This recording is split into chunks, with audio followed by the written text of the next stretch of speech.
आज जिस कंपनी का एनालिसिस मैं करने वाली हूँ उसने पिछले 3 सालों में अपने प्रॉफिट्स को 3 गुना कर लिया है। अब सवाल ये नहीं है कि ग्रोथ हुई या नहीं, सवाल ये है कि ये ग्रोथ आगे भी कंटिन्यू हो सकती है या नहीं। मैं बात कर रही हूँ ईपैक प्रीफैब टेक्नोलॉजीज लिमिटेड की।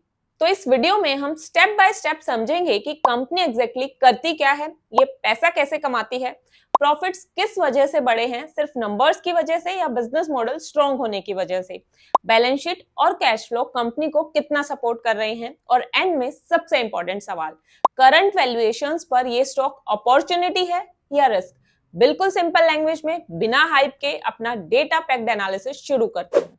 ईपैक प्रीफैब एक ऐसी कंपनी है जो रेडीमेड स्टाइल में बिल्डिंग्स बनाती है। जैसे आपने इंडस्ट्रियल एरियाज या हाईवेज के पास इस तरह की बिल्डिंग्स देखी होंगी। ये बिल्डिंग्स नॉर्मल बिल्डिंग्स की तरह सीमेंट और ईंटों से नहीं बनती बल्कि स्टील से बनती हैं। कंपनी पहले फैक्ट्री में स्टील के कॉलम्स, बीम्स, रूफ और वॉल पैनल्स को तैयार कर लेती है। उसके बाद इन सब चीजों को साइट पर ले जाकर सिर्फ असेंबल कर दिया जाता है। इसी तरह की कंस्ट्रक्शन को प्री इंजीनियर्ड बिल्डिंग्स या प्रीफैब कंस्ट्रक्शन बोला जाता है। अब इसके अलावा कंपनी सैंडविच पैनल्स भी बनाती है। सैंडविच पैनल्स बिल्डिंग के वॉल्स और रूफ्स पर ही लगते हैं जो टेम्परेचर और नॉइस को कंट्रोल में रखते हैं। इसलिए इनका use data centre, cold storage, factory और वेयर हाउसेज में ज्यादा होता है। इन्हें सैंडविच पैनल इसलिए बोलते हैं क्योंकि जैसे सैंडविच में दो ब्रेड्स के बीच में फिलिंग होती है, सेम वैसे ही इनमें भी दो मेटल शीट्स के बीच में इंसुलेशन होता है जो गर्मी, ठंडी और आवाज को कंट्रोल करता है। अब इन दोनों के अलावा कंपनी ईपीएस पैकेजिंग भी बनाती है। टीवी, फ्रिज या एसी की पैकेजिंग के अंदर जो व्हाइट कलर का थर्मोकोल होता है उसे यही कंपनी बनाती है। इस व्हाइट थर्मोकोल को टेक्निकल लैंग्वेज में ईपीएस बोलते हैं, यानी कि एक्सपेंडेड पॉलीस्ट्रेन। तो ओवरऑल देखा जाए तो ईपैक का बिजनेस सिंपल है, स्टील की बिल्डिंग्स बनाना, उनके लिए सैंडविच पैनल्स देना और साथ ही थर्मोकोल पैकेजिंग सप्लाई करना। अगर इनका प्रोडक्ट ब्रेकअप दिखाऊं तो 71% प्रीफैब बिजनेस है, 15% ईपीएस पैकेजिंग और बाकी का 12% बिल्डिंग मटेरियल्स, जिसमें कि सैंडविच पैनल्स, रूफिंग शीट्स और इंसुलेशन मटेरियल्स जैसे कंपोनेंट्स आते हैं। अब बात आती है कि ये कंपनी पैसा कैसे कमाती है। तो देखो, जब किसी कंपनी को फैक्ट्री या वेयर हाउस बनाना होता है तो ईपैक उससे एक फिक्स्ड प्राइस का कॉन्ट्रैक्ट लेती है जिसमें वो पूरी बिल्डिंग रेडी करके देती है। काम शुरू होने से पहले कंपनी क्लाइंट से लगभग 10 से 20% एडवांस ले लेती है और बाकी पैसा प्रोजेक्ट के अलग अलग स्टेजेस पर मिलता रहता है, जैसे कि डिजाइन अप्रूवल, मटेरियल सप्लाई और फाइनल हैंडलिंग के टाइम पर। साथ ही ईपैक इसी बिल्डिंग के साथ सैंडविच पैनल्स जैसे वैल्यू एडेड प्रोडक्ट्स भी क्लाइंट को सेल करती है, जिनकी पेमेंट भी प्रोजेक्ट के ही पार्ट के रूप में कंपनी को मिल जाती है। कंपनी का करीब 84% रेवेन्यू इसी प्री इंजीनियर्ड बिल्डिंग और सैंडविच पैनल से आता है और बचा हुआ 15% पैसा ईपीएस पैकेजिंग से आता है। अब हमारे नेक्स्ट पॉइंट पर चलते हैं और कंपनी के प्रॉफिट एंड लॉस स्टेटमेंट को देखते हैं कि कंपनी प्रॉफिट कितना कमा रही है और किस रेट से अपने आप को ग्रो कर रही है। सबसे पहले सेल्स ग्रोथ देखें तो 2022 में कंपनी की सेल्स लगभग 450 करोड़ थी, जो 2023 में बढ़कर 657 करोड़ हुई, 2024 में 905 करोड़ और 2025 में 1134 करोड़ तक पहुंच चुकी है। मतलब सिर्फ 3 साल के अंदर अंदर कंपनी ने अपनी सेल्स को लगभग 2.5 गुना कर दिया है। इस सेल्स ग्रोथ के पीछे मेनली 3 रीजंस हैं: strong order book, efficient capacity utilisation और बेटर एग्जीक्यूशन। कंपनी की ऑर्डर बुक लगभग 920 करोड़ की है, जो अगले 7 से 8 महीनों की क्लियर रेवेन्यू विजिबिलिटी दे रही है। और ये ऑर्डर बुक सिर्फ एक सेक्टर से नहीं आ रही बल्कि solar, renewables, semiconductors, FMCG, warehousing और ऑटो जैसे कई सेक्टर्स से आ रही है। इस डाइवर्सिफिकेशन की वजह से कंपनी की ग्रोथ ज्यादा स्टेबल और सस्टेनेबल लग रही है। इसके अलावा काफी मार्की कस्टमर्स भी कंपनी की ऑर्डर बुक में कंट्रीब्यूट कर रहे हैं। मार्की कस्टमर्स वो होते हैं जो अपनी इंडस्ट्री में बड़ी और वेल नोन कंपनीज होती हैं। ईपैक कंपनी ने प्रीमियर एनर्जीज, रेजन सोलर और बड़े वेयर हाउसिंग ग्रुप्स जैसे कि एनडीआर और होराइजन इंडस्ट्रियल स्पार्क जैसे क्लाइंट्स के लिए काम किया है, जो अपने अपने सेक्टर्स के एस्टैब्लिश्ड प्लेयर्स हैं। अब अगर हम मार्जिन्स की बात करें तो शुरू से ही कंपनी के मार्जिन 8 से 10% के बीच में ही रहे हैं और आगे भी मार्जिन्स इसी रेंज में रहने की पॉसिबिलिटी है। कॉनकॉल्स में मैनेजमेंट ने क्लियरली बोला है कि अगले 2 साल तक मार्जिन्स को एग्रेसिवली एक्सपेंड करने का प्लान नहीं है। कंपनी का फोकस अभी मार्केट पेनिट्रेशन और मार्केट शेयर को बढ़ाने पर है, इसलिए एक्सपेक्टेड है कि मार्जिन 10.5 से 11.5% की रेंज में ही रहे। अभी कंपनी का मार्केट शेयर 5.5% के करीब है, जिसे बढ़ाकर कंपनी 10% तक लाना चाहती है। इसका मतलब है कि अगले 2 साल तक मार्जिन्स स्टेबल रहेंगे। तो अगर कंपनी को अपने प्रॉफिट्स को बढ़ाना है तो उसे अपनी सेल्स को इंक्रीज करना होगा और एक्सपेंसेस को कम करना होगा, तभी प्रॉफिट्स बढ़ेंगे। मार्जिन्स के बेसिस पर प्रॉफिट्स नहीं बढ़ेंगे। अब नेट प्रॉफिट्स पर आए तो यहाँ पर ट्रेंड और भी स्ट्रॉन्ग दिख रहा है। 2022 में कंपनी का नेट प्रॉफिट सिर्फ 20 करोड़ के अराउंड था, जो 2023 में 24 करोड़ हो गया, 2024 में 43 करोड़ और 2025 में 59 करोड़ तक पहुंच गया। मतलब पिछले 3 सालों में प्रॉफिट 3 गुना हुआ है। प्रॉफिट ग्रोथ सेल्स से भी तेज बढ़ रही है। जैसे जैसे सेल्स बढ़ी, फिक्स्ड कॉस्ट का बर्डन कम होता गया और प्रॉफिट शार्पली इंप्रूव हुआ। फ्यूचर ग्रोथ की बात करें तो कंपनी ने काफी स्ट्रॉन्ग ग्राउंडवर्क तैयार कर लिया है। अपने आंध्र प्रदेश वाले प्लांट में कंपनी ने सैंडविच पैनल की नई लाइन शुरू की है, जो आने वाले क्वार्टर्स में रेवेन्यू ऐड करेगी।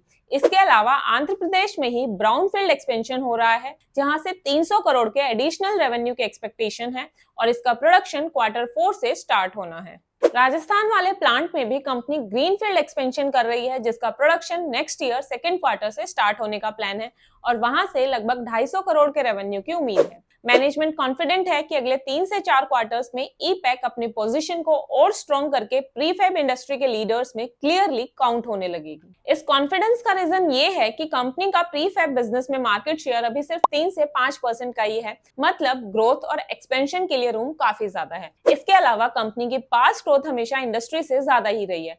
क्रिजिल की एक रिपोर्ट के अकॉर्डिंग इंडस्ट्री ग्रोथ 10 से 12% है, जिसको कंपनी ने हमेशा आउट परफॉर्म किया है। अब अगले पॉइंट में कंपनी की बैलेंस शीट और देख लेते हैं। तो सबसे पहली चीज जो क्लियरली हाईलाइट हो रही है वो है कंपनी के रिजर्व्स। पिछले 3 साल में रिजर्व्स 98 करोड़ से बढ़कर 670 करोड़ तक पहुंच चुके हैं। इसका सिंपल मतलब ये है कि कंपनी ने पिछले कुछ सालों में जो प्रॉफिट कमाया है उसका बड़ा हिस्सा बिजनेस के अंदर ही रिटेन किया है। आईपीओ के बाद से रिजर्व्स में जो शार्प जंप दिख रहा है वो बैलेंस शीट को काफी स्ट्रॉन्ग और फ्यूचर एक्सपेंशन के लिए कंफर्टेबल बना रहा है। अब बात करते हैं बोरोइंग्स की, जो इस बैलेंस शीट का दूसरा इंपॉर्टेंट एंगल है। 2022 में कंपनी की टोटल बोरोइंग्स लगभग 76 करोड़ थी, जो 2023 में 109 करोड़ हुई, 2024 में 150 करोड़ और 2025 में 216 करोड़ तक पहुंच गई। सितंबर 2025 में बोरोइंग्स थोड़ी बढ़कर 222 करोड़ दिख रही हैं।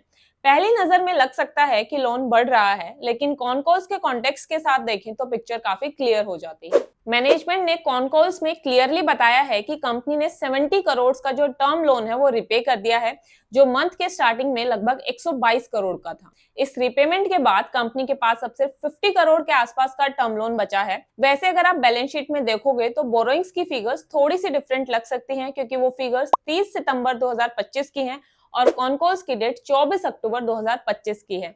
इसलिए कॉनकॉल का नंबर ज्यादा लेटेस्ट और करंट पोजीशन को शो कर रहा है। सबसे पॉजिटिव बात यह है कि कंपनी की इंटरेस्ट कॉस्ट इंडस्ट्री के बेस्ट लेवल्स पर है। मैनेजमेंट के अकॉर्डिंग आगे चलकर फाइनेंस कॉस्ट सिर्फ 1% से 1.5% के रेंज में रहेगी। इसके साथ साथ कंपनी के पास काफी अच्छा कैश बैलेंस है, जो फिक्स्ड डिपॉजिट्स में लगा हुआ है, जिससे इंटरेस्ट इनकम भी जनरेट हो रही है। साल के फर्स्ट हाफ में लगभग 0.73% इंटरेस्ट इनकम ऑलरेडी आ चुकी है और आने वाले हाफ ईयर में ये और बेटर होगी, जिससे इंटरेस्ट कॉस्ट और इंटरेस्ट इनकम लगभग स्क्वायर ऑफ हो जाएंगी। मतलब नेट लेवल पर इंटरेस्ट का बर्डन कंपनी के प्रॉफिट पर ज्यादा प्रेशर नहीं डालेगा। बाकी बैलेंस शीट को अगर एक लाइन में समझें तो एसेट्स का एक्सपेंशन क्लियरली ग्रोथ के साथ अलाइंड है। फिक्स्ड एसेट्स और अदर एसेट्स दोनों बढ़े हैं, जो कैपेसिटी यूटिलाइजेशन, वर्किंग कैपिटल और बिजनेस स्केल अप को रिफ्लेक्ट कर रहे हैं। अब नेक्स्ट पॉइंट में कंपनी के कैश फ्लोज को देखते हैं, क्योंकि ग्रोथ के साथ साथ कैश जनरेट हो रहा है या नहीं ये समझना भी बहुत जरूरी है। 2022 में कंपनी का cash flow from operations 29 crore था, लेकिन 2023 में ये ऑलमोस्ट फ्लैट हो गया और सिर्फ 2 करोड़ रह गया। 2023 एक तरह से कंपनी के लिए वन ऑफ ईयर रहा, जहां ग्रोथ तो हो रही थी लेकिन वर्किंग कैपिटल ज्यादा ब्लॉक हो गया था। लेकिन 2024 में सिचुएशन क्लियरली इंप्रूव हुई और कंपनी ने 72 करोड़ का ऑपरेटिंग कैश फ्लो जनरेट किया।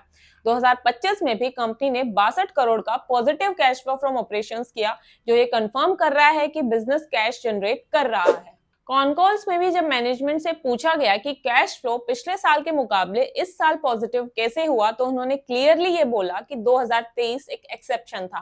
कंपनी की स्ट्रेटेजी हमेशा से ये रही है कि बिजनेस को इस तरह से स्ट्रक्चर किया जाए कि कैश डिफरेंट स्टेजेस पर रिसीव होता रहे, जैसे एडवांस पेमेंट, मटेरियल डिस्पैच और प्रोजेक्ट माइलस्टोन्स। इस साल कंपनी ने वर्किंग कैपिटल मैनेजमेंट को भी काफी इंप्रूव किया है और इसी वजह से ऑपरेटिंग कैश फ्लो इंक्रीज हुए हैं। CFO टू पैट रेशियो भी अगर देखें तो वो अभी 1.05 है। अगर ये 1 से ऊपर हो तो इसका मतलब कंपनी सिर्फ पेपर पर प्रॉफिट नहीं दिखा रही, बल्कि असल में कैश जनरेट कर रही है। जो सेल्स हो रही हैं उनका पैसा कंपनी को टाइम पर मिल रहा है। इसके बाद अगर कंपनी का इन्वेस्टिंग कैश फ्लो देखें तो वो हर साल नेगेटिव ही रहा है और ऑनेस्टली ये एक अच्छी बात है। इसका सिंपल रीजन ये है कि ईपैक लगातार प्लांट्स, मशीनरी और कैपेसिटी बढ़ाने पर पैसा लगा रही है। 2025 में इन्वेस्टिंग आउटफ्लो ज्यादा दिख रहा है क्योंकि आंध्र प्रदेश और राजस्थान के प्रोजेक्ट्स पर हैवी कैपेक्स हुआ है। मतलब कंपनी पैसा निकालकर बैठ नहीं रही बल्कि फ्यूचर ग्रोथ के लिए इन्वेस्ट कर रही है। इसके बाद कैश फ्रॉम फाइनेंसिंग एक्टिविटी देखें तो 2025 में फाइनेंसिंग कैश फ्लो काफी स्ट्रॉन्ग दिखता है। इसका मेन रीजन है आईपीओ से आया हुआ पैसा और बोरोइंग्स का इनफ्लो। इसी पैसे का यूज कंपनी ने बैलेंस शीट स्ट्रॉन्ग करने, एक्सपेंशन फंड करने और टर्म लोन रिपे करने जैसे कामों में किया है। इसी वजह से 2025 में कंपनी की overall cash position clearly better हो गई।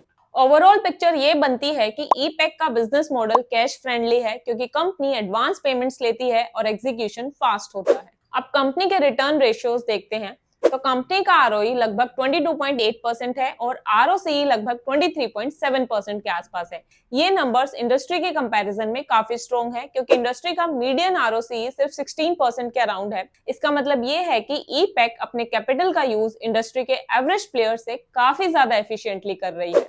ऑन कॉल्स में मैनेजमेंट ने ये भी क्लियरली बोला है कि हिस्टोरिकली उनका आरओई और आरओसीई 23 से 25% के रेंज में ही रहा है और आगे जाकर भी कंपनी का इंटेंशन है कि इन लेवल्स को मेंटेन किया जाए। इसके बाद लास्ट में कंपनी की वैल्यूएशंस और देखते हैं कि अभी इसका स्टॉक सस्ता ट्रेड कर रहा है या महंगा है। तो वैल्यूएशन को देखने के लिए हम 3 पॉइंट्स को देखेंगे, order book to revenue ratio, P ratio और पेग रेशियो।